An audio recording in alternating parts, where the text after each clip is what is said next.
About 10 days after 9/11, I went through the Pentagon and I saw Secretary Rumsfeld and Deputy Secretary Wolfowitz. I went downstairs just to say hello to some of the people on the Joint Staff who used to work for me, and one of the generals called me and he said, "Sir, you gotta come in. You gotta come in and talk to me a second." I said, "Well, you're too busy." He said, "No." He says, "We've made the decision. We're going to war with Iraq." This was on or about the 20th of September. I said, "We're going to war with Iraq. Why?" He said, "I don't know."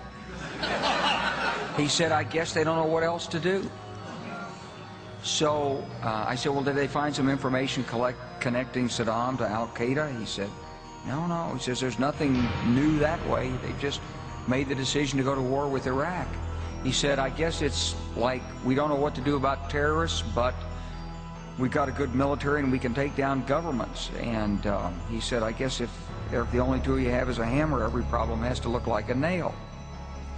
So I came back to see him a few weeks later, and by that time we were bombing in Afghanistan. I said, "Are we still going to war with Iraq?" And he said, "Oh, it's worse than that." He said, he reached over on his desk and picked up a piece of paper. He said, "I just got this down from upstairs," meaning the Secretary of Defense's office today, and he said, "This is a memo that describes how we're going to take out 7 countries in 5 years, starting with Iraq and then Syria, Lebanon, Libya, Somalia, Sudan, and finishing off Iran." The truth is about the Middle East is, had there been no oil there, it would be like Africa. Nobody is threatening to intervene in Africa. The problem is the opposite. We keep asking for people to intervene and stop it. And there's no question that the presence of petroleum throughout the region has sparked great power involvement. Whether that was the specific motivation for the coup or not, I can't tell you, but there's always been this attitude that somehow we could intervene and use force in the region. Well, I think that Iran is a dangerous power. I think it's a hegemonistic power. It would like to have greater control in the Middle East. It is a threat to the nations in the Middle East, and as the President said, if it had nuclear weapons, it could be a threat to the United States as well. Do you think that the United States can stop Iran from obtaining those nuclear weapons through diplomacy, especially given with all these sanctions that we have? I was in Iran a few months ago. They seem to get plenty of what they need, in part from, well, places like China. If the United States could bring China and Russia to bear, if we really went after the sanctions in the toughest possible way, if we're willing to impact Iran's ability to deal in oil, then I think it's possible that sanctions could have a decisive impact. I think sanctions are already having an impact. I think there's no question that we've made it tougher on the Iranian regime, but it's clear that the Iranian regime seems determined to move ahead. One thing that amazed me when I was there was that the most common bill in Iran had the nuclear symbol emblazoned on it. And everyone we talked to there seemed to very much support the program for whatever reason, from a public relations point of view.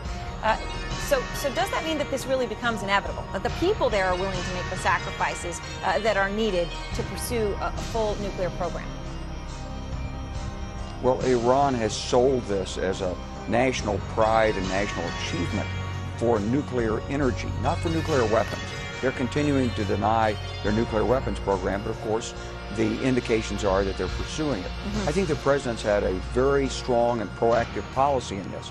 I think he's been very tough-minded on it. He's offered diplomacy, he's offered dialogue, he's gone for tough sanctions, he's said no options off the table. And I think that what you're seeing is that we're approaching a decision point with respect to Iran.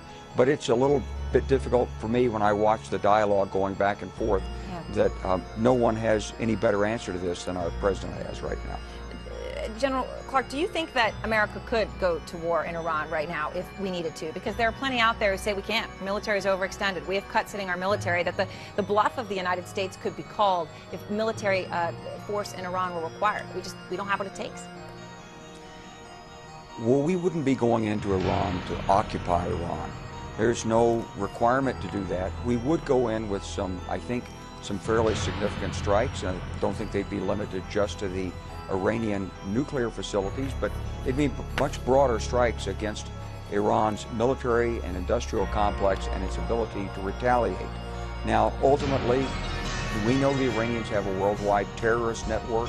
We know they would attempt to respond using terror, but I think that the overwhelming power of the United States would be very, very effective against Iran's conventional and unconventional military capabilities, especially in the Persian Gulf and in Iran. General Clark, thanks so much for joining us. We appreciate it.